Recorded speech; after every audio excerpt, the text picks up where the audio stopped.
Hello there, and welcome to the final week 8 of EDTECH537, blogging in the classroom.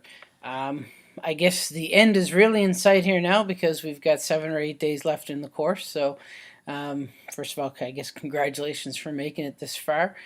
We've got over 80% of the course behind us, and only about, I guess, 12.5% left ahead of us. So, um, anyway, the looking ahead to the coming week and what we've got ahead of us, there are two readings this week.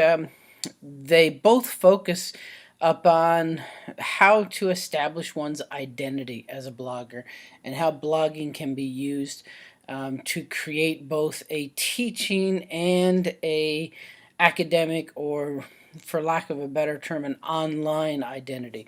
Um, Another way of looking at it is how blogging can be used to create or to influence your own digital footprint online. So there's two articles here. The first one, Kirkup, if I remember correctly, is a research study. If I remember the details accurately, it's a fairly small scale, so small sample qualitative research study. The Ewings or Ewins. Um, as you've noticed throughout the semester, I'm not that good with pronouncing many of these surnames.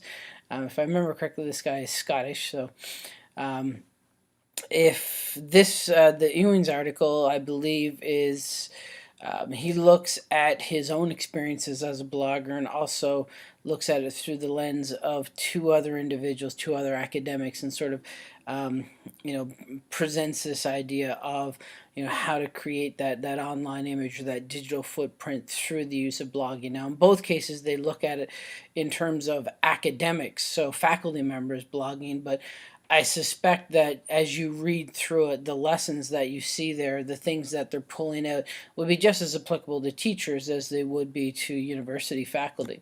So, it's sort of a nice way of looking at tying the class together, because blogging is really a public form of discourse.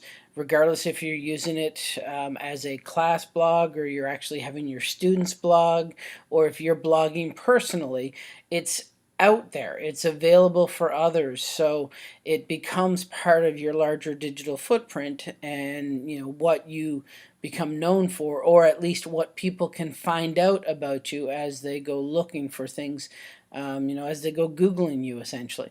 So I find it sort of a nice way to clue up the course, at least to, sort of that final week, to get you thinking along those lines. In terms of the actual blogging itself, basically, your requirements this week, as you'll see, are to post 2 entries. They can be 2 entries of any type on any topic. Your first entry I'd like you to have done by Wednesday. The second entry done by Friday. Now, that's a little bit earlier than what we've been using for most of the week, or sorry, for most of the semester. And the reason for that is because you've got a couple of assignments coming up. 2 in particular. The first one is a blogging plan. Essentially, what it asks you to do is think about the next couple of months post-course. So essentially, we're looking at, we're finishing the course on the 3rd of August, so you could look at the month of August or September. For those of you that are working in an educational environment, either K-12 or higher ed, because your semester starts in September, you can sort of think about it in terms of September and October if you'd like. And so you're going to create a plan as to how you would continue your blogging during that period of time. Now, that's probably going to be tied very closely to the second assignment, the classroom blogging activity.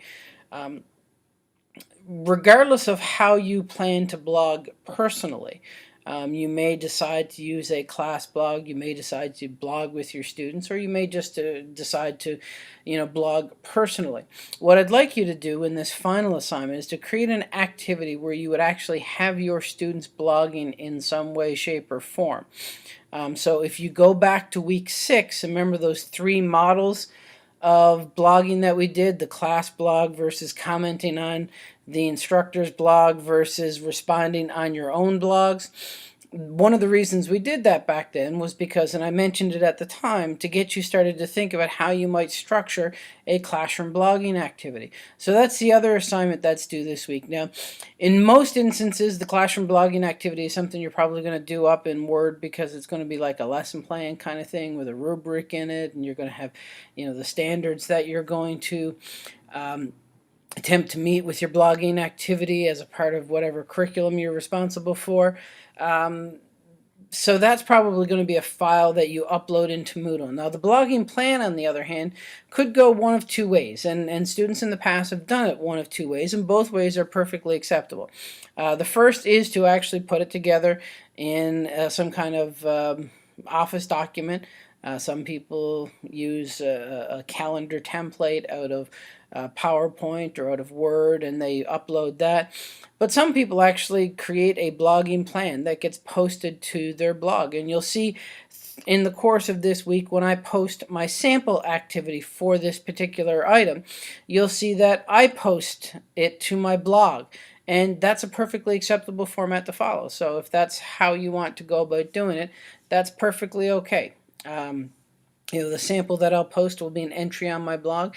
So you can either, do it in some kind of Office document and upload it into Moodle, or you can post it directly to your blog. Now, if you post it directly to your blog, what I would like you to do is go into Moodle and in the comment area of your submission, say see blog, and then hit submit that way. So at least then when I go through Moodle and start grading these, I know that when it comes time to look for yours, I'll just go to your blog and grade it there. So let me know in there if that's how you're going to go about doing it. So that's it as we get ready to conclude the course. As always, if you've got any questions, feel free to contact me as you're getting ready to submit these assignments. If you'd like me to take a look at them beforehand, feel free to send them to me. As we get obviously closer to the deadline, my ability to be able to go through it and provide meaningful feedback with time for you to make revisions is going to be, decreased.